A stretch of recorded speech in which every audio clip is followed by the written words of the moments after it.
Hi friends, welcome to my YouTube channel. ನಾನಿವತ್ತು aloo nuggets ಮಾಡೋದು ಹೇಗೆ ಅಂತ ಹೇಳ್ಕೊಡ್ತಾ ಇದ್ದೀನಿ. ಬನ್ನಿ ನೋಡೋಣ ಹೇಗೆ ಮಾಡೋದು ಅಂತ. ಮೊದಲನೇದಾಗಿ ನಾನಿಲ್ಲಿ ಒಂದು ಆಲೂಗಡ್ಡೆಯನ್ನು ತೊಗೊಂಡಿದ್ದೀನಿ. ಅದನ್ನು ಈಗ ಬೇಯೋದಕ್ಕೆ ಇಡ್ತಾಯಿದ್ದೀನಿ. ದೊಡ್ಡದು ತೊಗೊಂಡಿದ್ದೀನಿ ಆಲೂಗಡ್ಡೆಯನ್ನು. ಅದನ್ನು ಈಗ ಬೇಯೋದಕ್ಕೆ ಇಡ್ತಾಯಿದ್ದೀನಿ. ನಾನಿಲ್ಲಿ 2 ವಿಷಲ್ ಹಾಕಿಸಿ ಬೇಯಿಸ್ಕೊತಾ ಇದ್ದೀನಿ. ನೋಡಿ, ಈಗ 2 ವಿಷಲ್ ಆಗಿ ಬೆಂದಾಗಿದೆ. ನಾನಿವಾಗ ಇದನ್ನು ಬೆಂದಿರೋ ಆಲೂಗಡ್ಡೆಯನ್ನು ತುರ್ಕೋತಾ ಇದ್ದೀನಿ. ಈ ಆಲೂಗಡ್ಡೆನ ಏನಕ್ಕೆ ನಾನು ತುರ್ಕೋತಾ ಇದ್ದೀನಿ ಅಂದರೆ, ಇದು ಸ್ಮ್ಯಾಶ್ ಮಾಡಿದ್ರೆ ನಮಗೆ ಒಂದು ಚೂರು ಹಾಗೆ ಗಟ್ಟಿಯಾಗಿ ಉಳ್ಕೊಳ್ಳುತ್ತೆ. ನಮಗೆ ಪೂರ್ತಿಯಾಗಿ ಫೈನಾಗಿ ಅದು ಸ್ಮ್ಯಾಶ್ ಆಗಬೇಕು. ಹಾಗಾಗಿ ನಾನು ಇದನ್ನು ತುರ್ಕೋತಾ ಇದ್ದೀನಿ. ತುರ್ಕೊಂಡ್ರೆ ಅದು ಪೂರ್ತಿ ಫೈನಾಗಿ ಸ್ಮ್ಯಾಶ್ ಆಗುತ್ತೆ. ಹಾಗಾಗಿ ನೋಡಿ, ಈಗ ಅದನ್ನು ಸ್ವಲ್ಪ ಕಲಿಸ್ಕೊಂಡು ಅದಕ್ಕೆ ನಾನೀಗ ಬ್ರೆಡ್ ಕ್ರಮ್ಸ್ನ ಆ್ಯಡ್ ಮಾಡ್ತಾಯಿದ್ದೀನಿ. ನಾನಿಲ್ಲಿ ಒಂದು 4 ಸ್ಲೈಸಷ್ಟು ಬ್ರೆಡ್ನ ಪುಡಿ ಮಾಡಿಟ್ಕೊಂಡಿದ್ದೆ. ಅದರಲ್ಲಿ ಈಗ 2 ಸ್ಲೈಸಷ್ಟು ಮಾತ್ರ ಬ್ರೆಡ್ಡನ್ನು ಹಾಕ್ತಾಯಿದ್ದೀನಿ. ಒಂದು 2 ಹಿಡಿಯಷ್ಟು ಹಾಕಿದ್ದೀನಿ. ಅದಕ್ಕೆ 1 ಟೇಬಲ್ ಸ್ಪೂನ್ ಆಗುವಷ್ಟು ಖಾರದ ಪುಡಿ ಮತ್ತು 1 ಟೇಬಲ್ ಸ್ಪೂನ್ ಆಗುವಷ್ಟು ಚಾಟ್ ಮಸಾಲ ಹಾಕಿ, ಮತ್ತು ರುಚಿಗೆ ಎಷ್ಟು ಬೇಕೋ ಅಷ್ಟು ಉಪ್ಪನ್ನು ಹಾಕಿ ಈಗ ಅದು ಪೂರ್ತಿಯಾಗಿ ಕಲಿಸ್ಕೊತಾ ಇದ್ದೀನಿ. ನೋಡಿ, ಈಗ ಪೂರ್ತಿಯಾಗಿ ಕಲಿಸ್ಕೊಂಡೆ ಅದನ್ನ.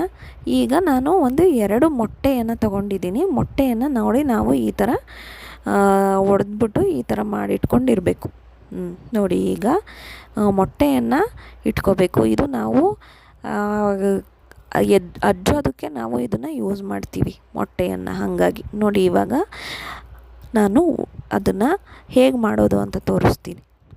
ಸ್ವಲ್ಪ ತಗೊಂಡು ಅದನ್ನು ಈಗ ಉಂಡೆ ಮಾಡಿಕೊಂಡು ಸ್ವಲ್ಪ ಓವಲ್ ಶೇಪಿಗೆ ಬರೋ ಹಾಗೆ ನಾನು ಮಾಡ್ಕೋತೀನಿ. ಇದನ್ನು ಇನ್ನೊಂದು ಕೈಯಲ್ಲಿಟ್ಟು ಸ್ವಲ್ಪ ಓವಲ್ ಶೇಪ್ಗೆ ಬರೋ ಥರ ಮಾಡಿಕೊಂಡು ಅದನ್ನು ಇಡ್ತಾಯಿದ್ದೀನಿ. ನೋಡಿ, ಇದೇ ಥರ ಎಲ್ಲದನ್ನು ಸಹ ಮಾಡ್ತಾಯಿದ್ದೀನಿ.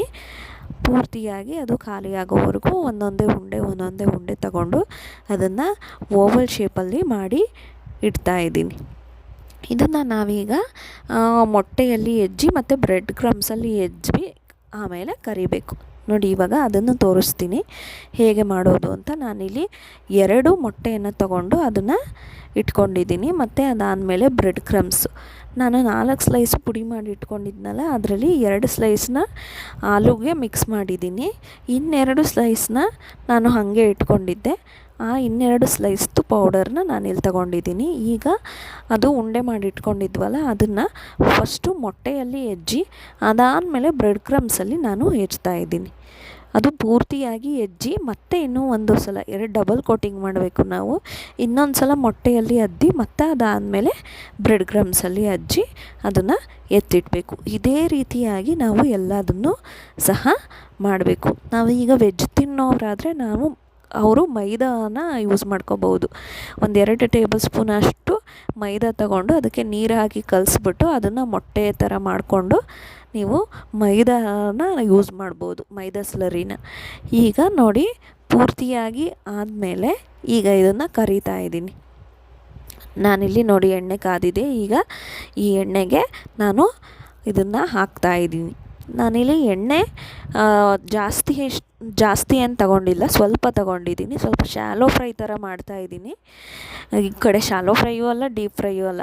ಒಂಚೂರು ಜಾಸ್ತಿ ಎಣ್ಣೆ ತೊಗೊಂಡಿದ್ದೀನಿ ಶಾಲೋ ಫ್ರೈಗಿಂತ.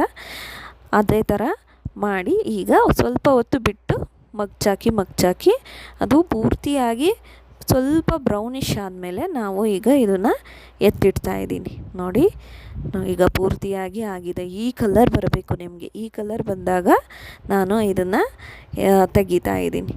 ನೋಡಿ, ಎಷ್ಟು ಚೆನ್ನಾಗಿ ರೆಡಿ ಆಯಿತು ಆಲೂ ನಗ್ಗೆಟ್ಸು. ನೀವು ಸಹ ಟ್ರೈ ಮಾಡಿ ಮತ್ತು ನನಗೆ ಕಮೆಂಟ್ ಮಾಡಿ ಹೇಗೆ ಬಂದಿದೆ ಅಂತ.